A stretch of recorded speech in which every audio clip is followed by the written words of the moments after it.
You know how they say you don't really know someone until you live with them? Yeah, I learned that the hard way. It started my sophomore year of college.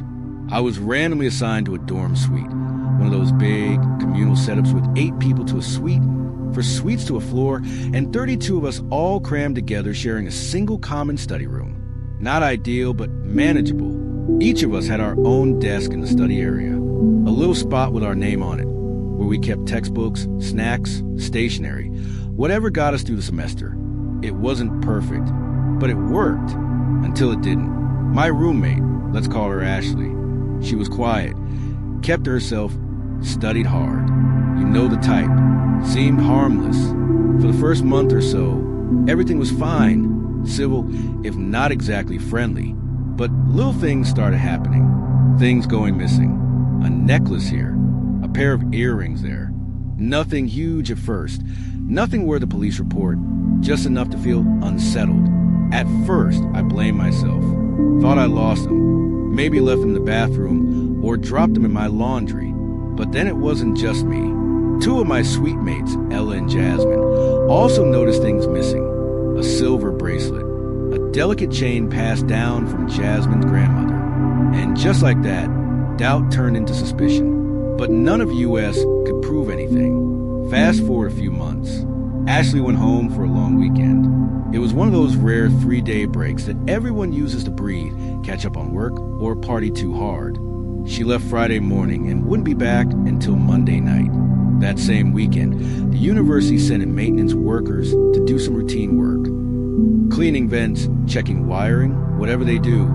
They moved all the desks in the common study room to access one of the wall panels. When they moved Ashley's desk, they found a box wedged behind it.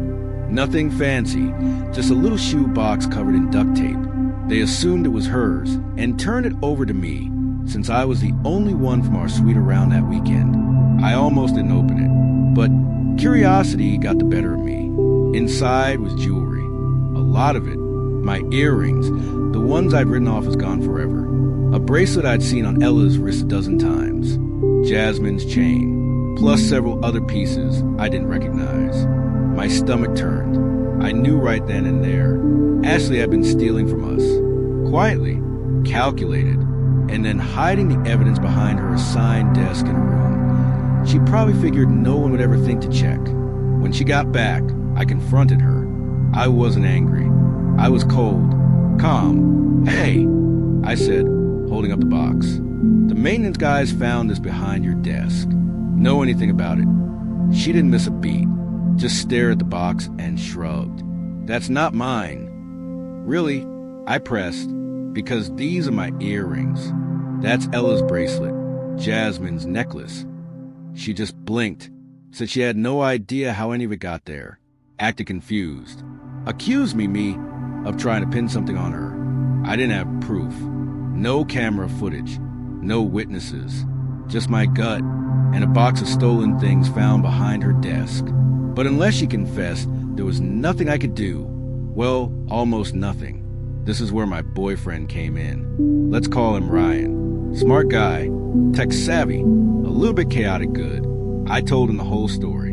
He didn't say much at first, just nodded. Then he said, well, she can't get in trouble, but that doesn't mean she gets to win. That was the beginning. From that moment on, I never gave out my own university email again. Not when I signed up for mailing lists, not for free downloads, not for any form or flyer or event. Every time someone asked for an email, I gave hers. Volunteering to hand out sandwiches for the campus food drive, Ashley's email. Clubs I wasn't remotely interested in, Ashley's email. Environmental sustainability pledges, improv troupe workshops, political PAC newsletters, Ashley's email. I even signed her up for the Medieval Combat Society's weekly updates, and the Astronomy Club, and the Indoor Beekeeping Interest Group. Did we have bees? Who cares? Ashley got the emails. Every time someone at Student Fair offered a free t-shirt if you sign up for a credit card or join a mailing list, boom, Ashley's email. And Ryan, he took it a step further. He signed her up for job search websites. Some were legit, most weren't. He found obscure job board with categories like wilderness survival tutor, and clown for children's parties. He even filled out a few applications on her behalf, just enough to get her bombarded with follow-up messages and robocalls. Then came the porn sites. Tasteful? No. Legal? Yep. Morally gray? Maybe.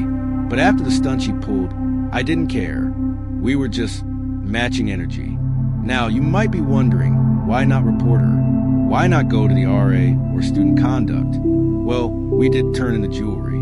The rest of it, anyway. Ryan and I handed the box over to the building office. They sent out a mass email to the whole floor with a picture of the items, and most of it ended up being claimed by their rightful owners. Only 2 pieces remained unclaimed. But when it came to Ashley herself, there was no proof. Nothing that could get her kicked out or even written up.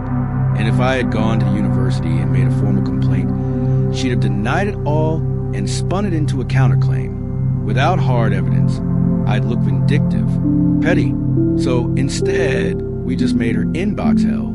The best part? She couldn't get a new school email. University policy. Every student was assigned one email address linked to their ID, and you were stuck with it until you graduated. No resets, no backups, just endless junk mail.